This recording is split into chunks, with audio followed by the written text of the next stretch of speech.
So yeah, welcome everyone, and thanks Abigail and H for organising and hosting this, and everyone for giving your time this afternoon. So my role, and the reason I didn't sort of embellish in terms of interest in community-led housing, because I had the sort of platform to do that now. So if I talk a little bit about the sort of why are we interested. So part of my role is looking after what we do around community development, voluntary community sector investment and partnerships, homelessness, and also housing policy and strategy.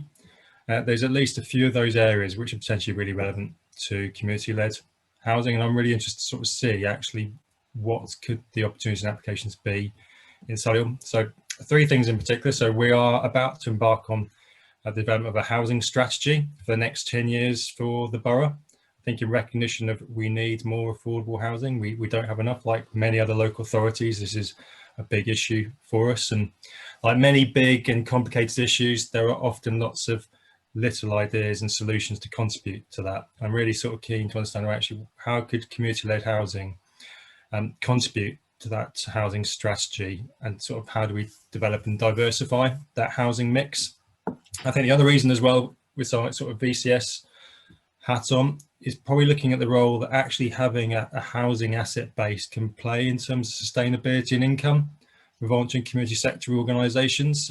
I think my favourite reference model for this is probably Witton Lodge Community Association in Erdington in Birmingham, if people are familiar with it. So about 25 years ago, they started off, and actually from that housing base, they've turned into a real community anchor. So in terms of that sort of VCS development and partnership scope, again, it's loads of capacity. And I think similar to what sort of Theo was hinting at as well, the role in trying to match the sort of support and housing together. So that might be informal community support because actually it's part of that community network or a range of community assets, or it might be actually the organisation providing the housing also provides additional support to maintain sort of tenancies and sort of maintain sort of long-term tenure. So there's 3, I think, for me, really good reasons why as council we should be interested in exploring this. I think it will be really good from the session just to understand what is the scale of the interest. How big is the opportunity? What role could community-led housing play in Solihull over those 3 things? And I think we probably need to understand, what are some of the practical things we need to consider? What are the things maybe getting in the way? What are the opportunities to try and make some of this happen? Are there immediate things? Do we have to sort of temper expectations over the next few years or 5 years? But we're definitely keen to explore it and explore it with people in this group and outside of it. So thank you, everyone. Thank you again, Abigail, for hosting and organising.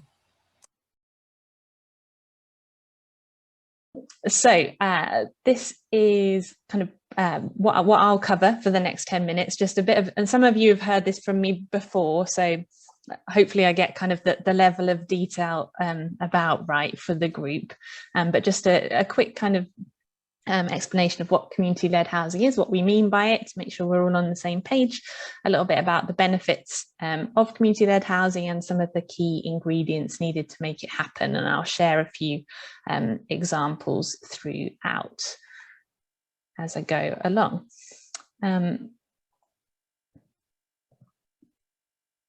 So what is community-led housing? This is the definition that's been agreed by government and Homes England and national infrastructure bodies.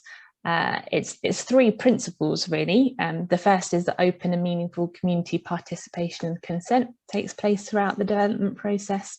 The second is that the community group or organisation owns, manages or stewards the homes in whichever way they decide to.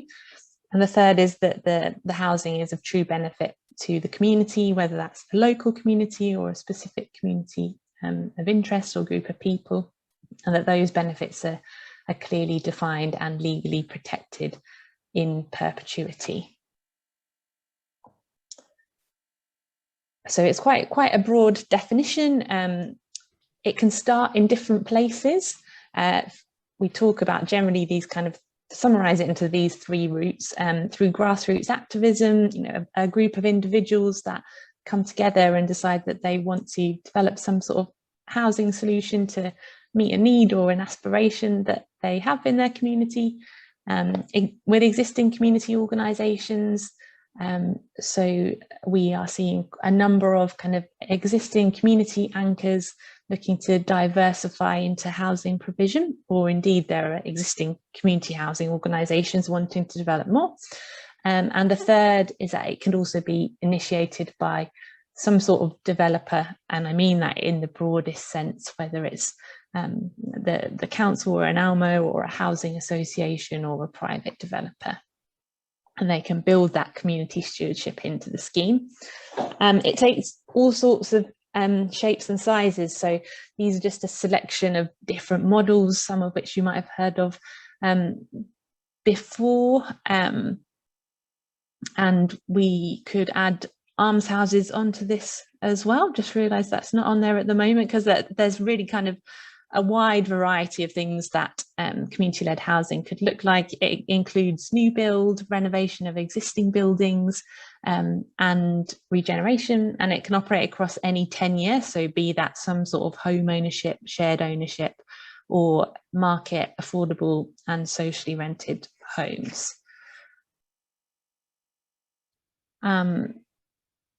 Plenty of reasons why community groups and organisations want to get involved in community-led housing. So clearly it is about delivering more homes and doing that a bit differently to the kind of existing dominant market, being really responsive to changing community needs in like the design of those homes. Often affordability has been mentioned already, and that's usually a big kind of driving factor, and the fact that community-led housing can protect that affordability in perpetuity for future generations. So, for example, some forms have exemption from policies like right to buy and right to shared ownership, so they can those properties can benefit successive generations of people. But ultimately, the result is about much more than the homes themselves. It's about building vibrant, resilient communities. We know that we need that now more than ever after the year we've had. And lots of schemes kind of ultimately, these organisations are democratic groups that bring people together to make decisions about their homes and their communities and create connections between them, create mutual aid and support. And lots of schemes like to build in communal spaces for people to come together, connect, eat, socialise and share amenities.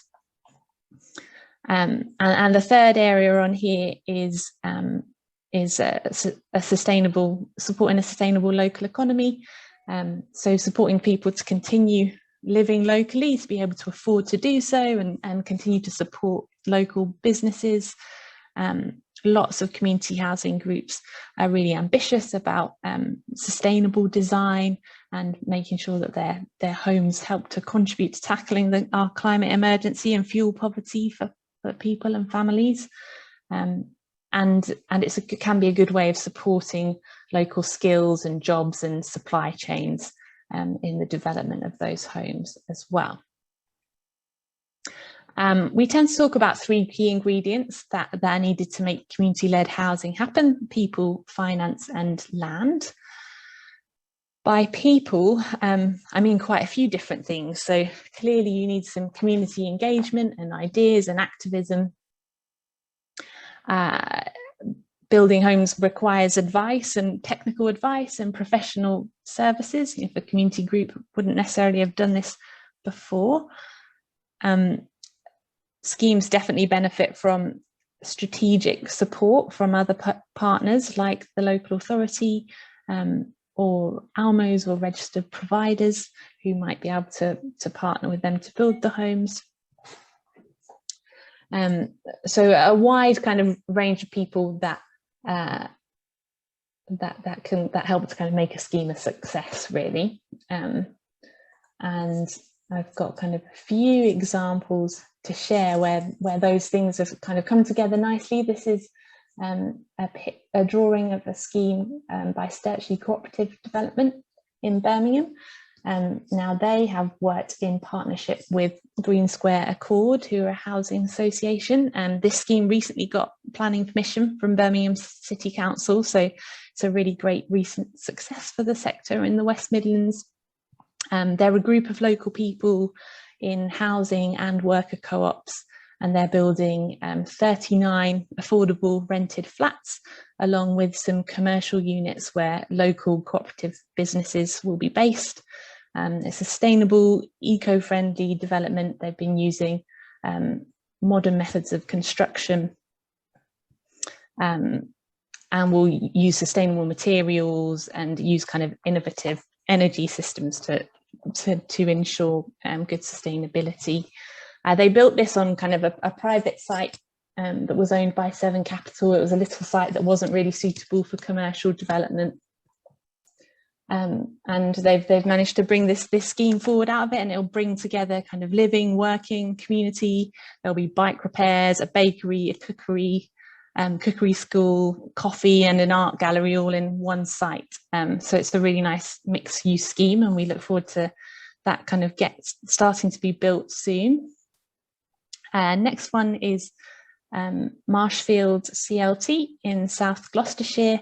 So this is another scheme that has just recently received planning approval. It's building 18 new homes just outside a village called Marshfield in Gloucestershire.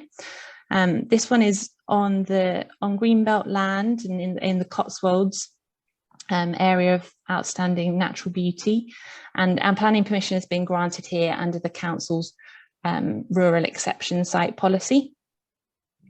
So there was a need to kind of demonstrate the need for new homes, and the homes have to be affordable and remain affordable, and they'll be prioritised for local people in housing need.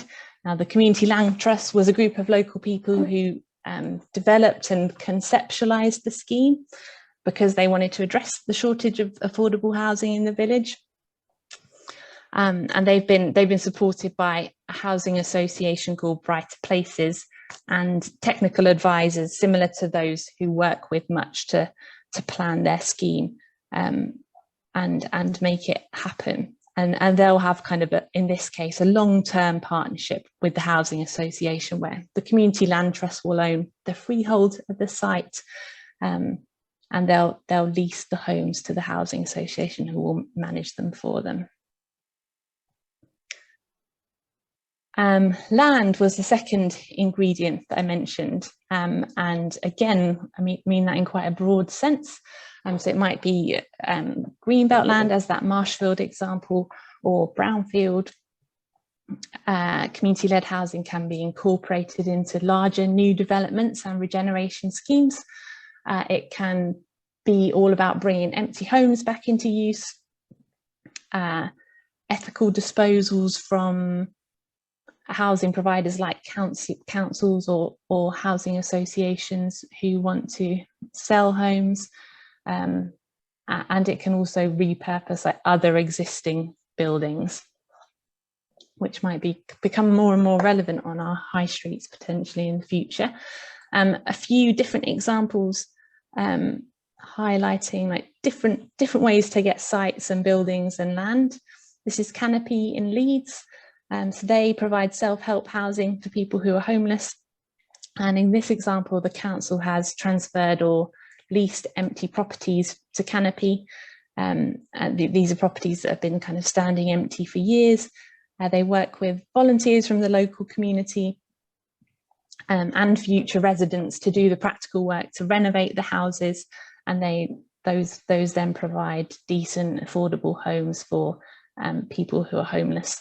And the tenants get the opportunity to get involved in refurbishing and renovating their homes themselves. These pictures are from Petersfield Community Land Trust in Hampshire. Now, in this example, the site at the edge of this village was allocated in their neighbourhood plan for self and custom build. And the Community Land Trust, a group of local people, formed as like a vehicle to facilitate the development of that self-build site. So they're building homes again that remain more affordable than the open market equivalents in perpetuity. So they're building mostly reduced market sale homes to provide intermediate affordable housing for people who have a local connection to the village. And they are kind of reserved for means tested households with local connections.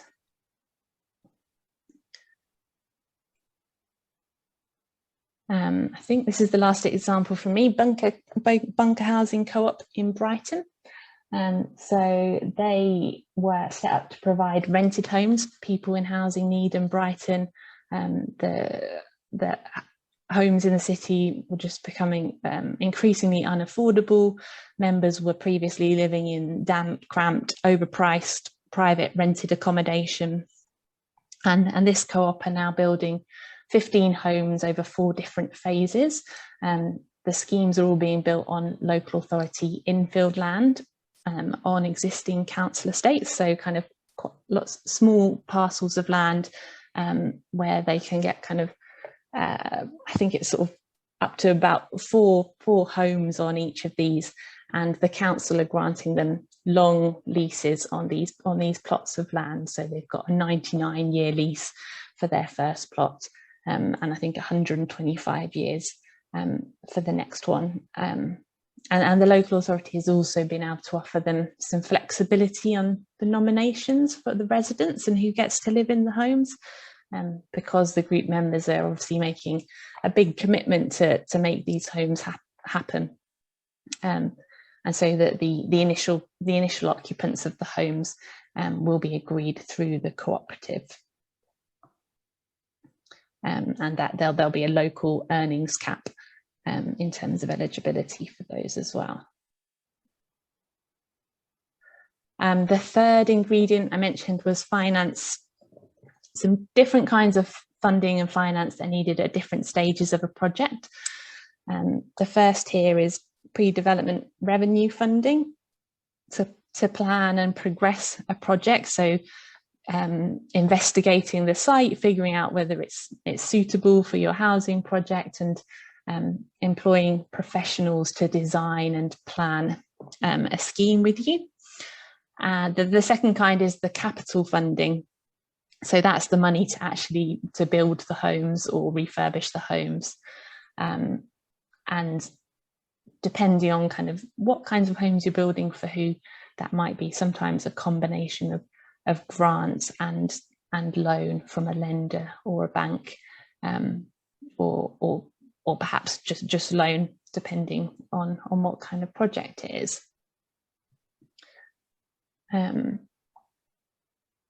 And again, there are kind of examples where councils have sort of enabled the financing of scheme as well by using their public works loan board lending to help groups to access more affordable finance to develop their schemes. I am going to pause there. Stourbridge, wonderful place. Hi there, everyone. Yes, I'm Eddie Morton. I'm a director of W Much. I also run Stourbridge Community Development Trust. I'll tell you a bit about my background because that kind of might help inform the kind of people and how anyone can get involved in community-led housing, and what a good thing it is to get involved with. So I'm a musician of 40 years. I'm a bit of a poet occasionally. 20 years ago, with my wife, I bought a music venue here in Stourbridge called Katie Fitzgerald's. Over 20 years, we've built, a sense of community around artists and musicians and people who come here. I've always been a bit of an activist, and we support lots of different charities and lots of different organisations that are looking to promote social justice in general. But about 5 years ago, I kind of, sorry, Trin, yes, I kind of, I got more involved with political activism. Sorry, could you just give me 1 second? Trina, come on. That's all. It's the nature of working from home.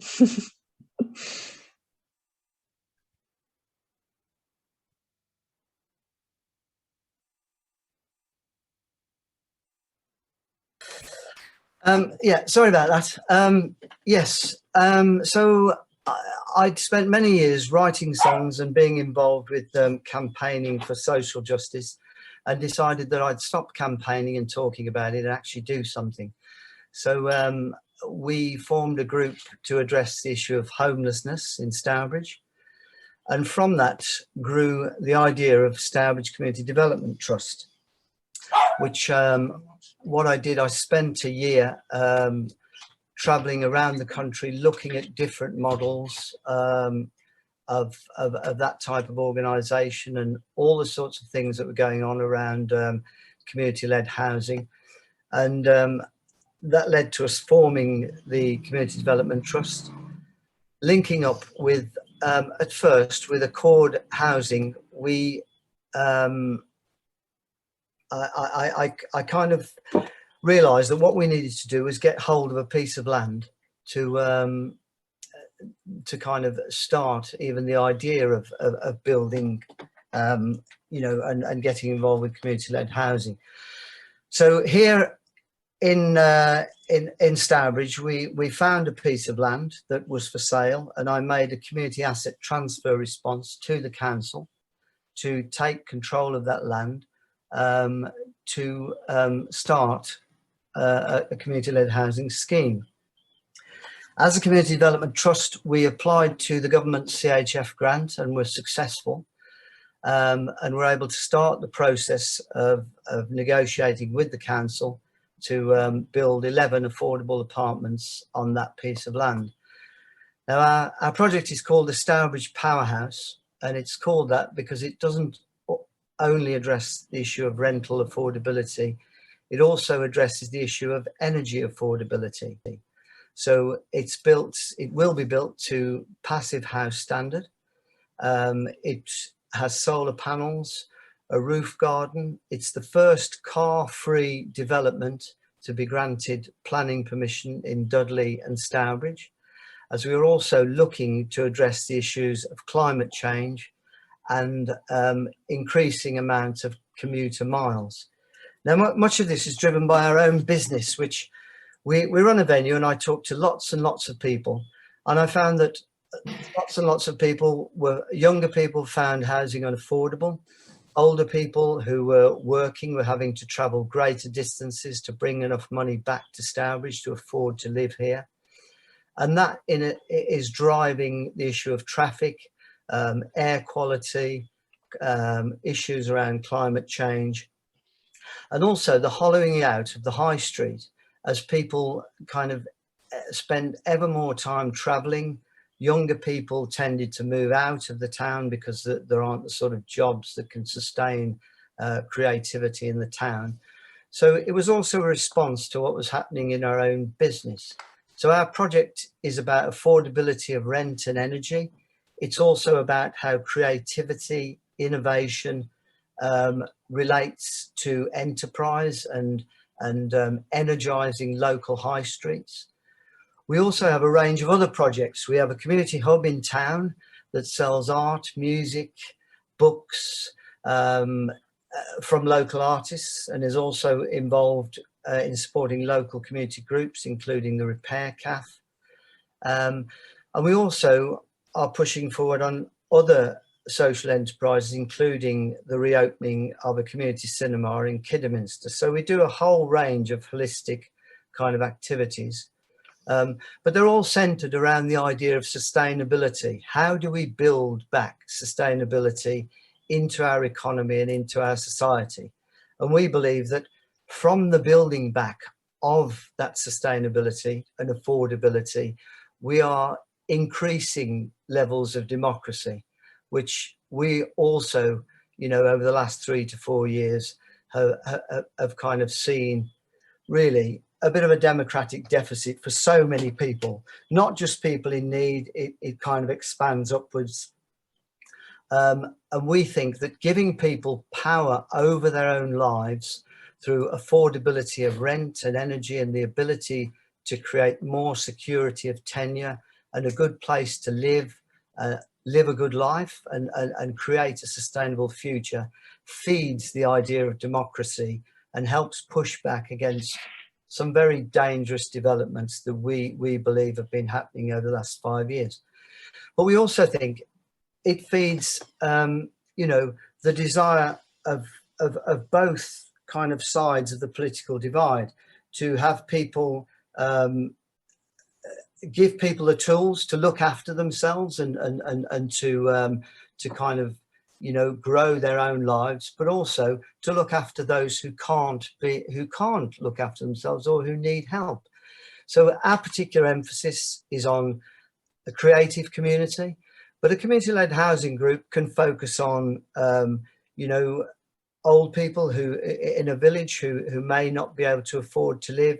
It can focus on homelessness. And in fact, our next scheme will look at how we can create a more sustainable, you know, housing development to house homeless people in another way other than warehousing them in hostels or such things.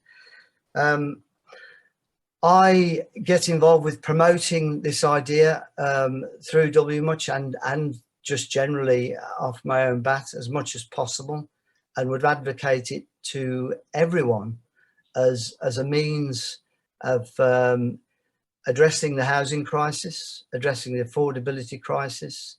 It can also address the issue of climate change.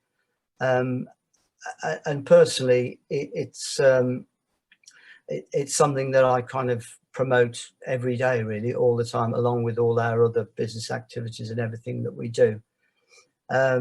What else can I say? As far as the council, people from the council who might be here, key to it is council involvement, because one of our biggest battles, we achieved planning 2 weeks ago. It's taken 3 years to get that.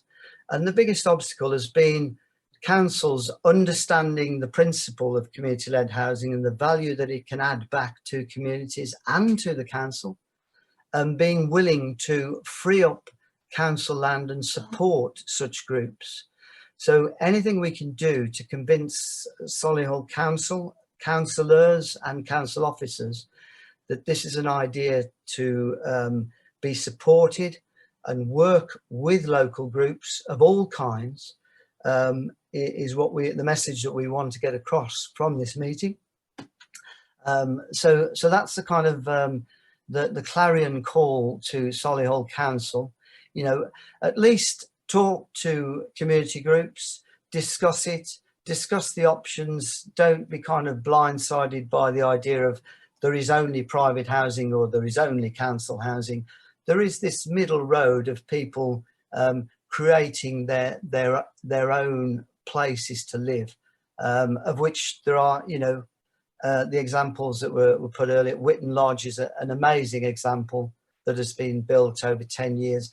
There are hundreds of examples throughout the country. One of the reasons I got involved was that what I found was in travelling up and down the country, Bristol, Manchester, a lot of work in the southwest, a lot of work in villages, very little in the urban area. And that's one of WMuch's biggest challenges, and our primary role is to convince all 7 authorities within the combined authority that this is an idea that has legs and that should be supported as much as possible. That's about it, really. First of all, as a bit of an introduction to this, obviously just to manage expectations, Solihull as a council doesn't have that much land, and obviously most land in Solihull is actually protected by the green belt, which does give us quite a big constraint. I think firstly, obviously we are here and we have been talking to for sort of like a few months now, so we're quite keen to sort of like explore these opportunities, sort of as Austin was just saying, really. So if you could just go on to the first slide, please, Abby.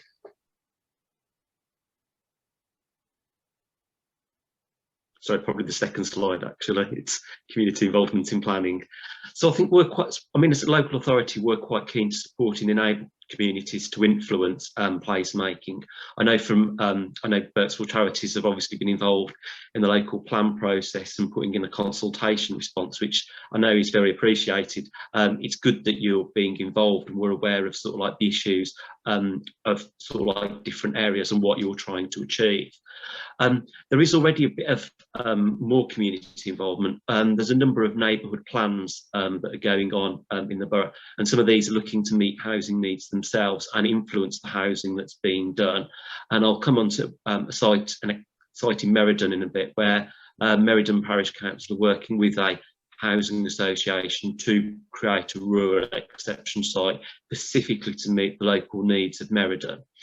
I think the other thing that's sort of like emerging, and it's more sort of like emerging from following the Self and Custom House Building Act and then the Housing and Planning Act, is for people to be able to build their own property. I think in some ways this is something that's perhaps a bit less known in those in community-led housing, and the fact that you can actually form an association of individuals to be able to take forward an opportunity through self and custom house building. And I think also I'd say from the council's point of view is, you know, we are just officers, we are people, and we need to learn a bit more about community-led housing. We are keen to support it, and I think this is again is where sort of like Abby's been able to help sort of like bring that commonality and give some of those explanations to us, which is sort of like really appreciated. So if you could just go on to the next slide. So I think for us really as a local authority, it's about understanding what the housing need is for community-led housing. We're very good at assessing housing need across the borough and building policies for that. But then obviously there's often a lot of local people who understand their communities a lot more. And I think then the community-led housing doesn't then just become housing and meeting that housing need. It can meet a lot of other objectives as well. So I think we sort of like, yes, we want to more understand that housing need and who you are trying to help as that sort of like group. Sorry, if you could just go back to the previous slide, Abby, I think that's what I jumped on one, sorry.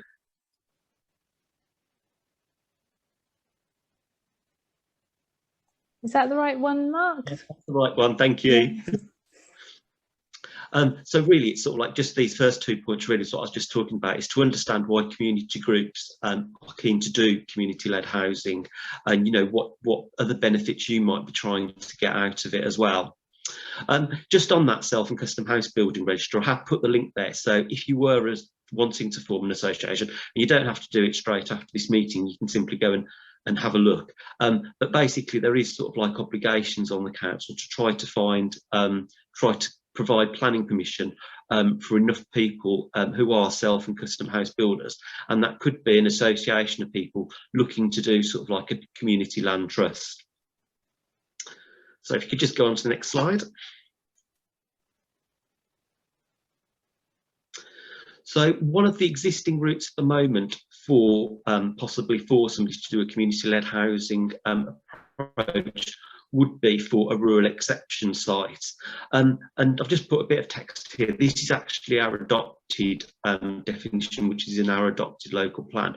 And this is about the provision of affordable housing on greenbelt land. And I think the important point here is to meet the local needs of households in that parish or neighbourhood. So that really is a bit of a hook for organisations to look at, you know, different affordable tenures to what we might otherwise have on an allocated site that would meet your needs as that local community really. The caveats with this is that, you know, the proposal should be consistent with the village, parish or neighbourhood plan, or there is evidence of people with a local connection to that parish having housing need, and it is supported by the parish council or neighbourhood plan. I think the key thing for this policy is it is an enabling policy for local areas, but there is then governance from that local area as well in approving it, in that the parish council or neighbourhood plan forum need to provide that approval for you, really. So it's more, it isn't a policy that enables you as community groups, but obviously you do need to engage with the parish council to be able to deliver these schemes in various places. One area where this has worked particularly well at the moment is Meriden Parish Council at the moment. Through their adopted, well, not adopted, it's shortly to be, but their neighbourhood plan was actually approved by referendum at the same time as the local elections recently. And this will now, in their parish plan, they actually identified a local need of 25 people for affordable housing. I think they understand some of the constraints that Eddie was just going on about in terms of the ability to be a registered provider and obviously to access Homes England funding. So they've actually worked with Stonewater. Stonewater will actually own the properties, but then the nomination rights to those properties will be agreed with the parish council so that they meet the local needs of Meriden Parish Council. So that's sort of like, in some ways, there is that perpetuity there, and it is then also meeting that local needs of local people, both now and in the future. So I think that is sort of like a welcome opportunity. I think, as sort of like Eddie's just said, I think there is that issue in some ways in terms of the complexity of being a registered provider and accessing Homes England funding.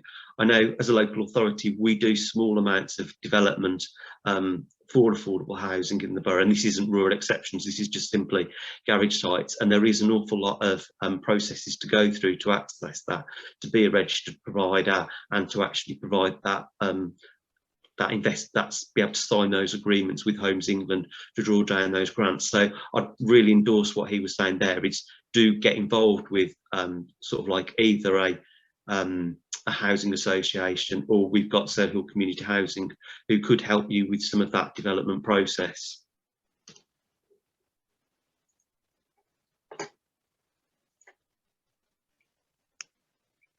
So if you could just go on to the next screen.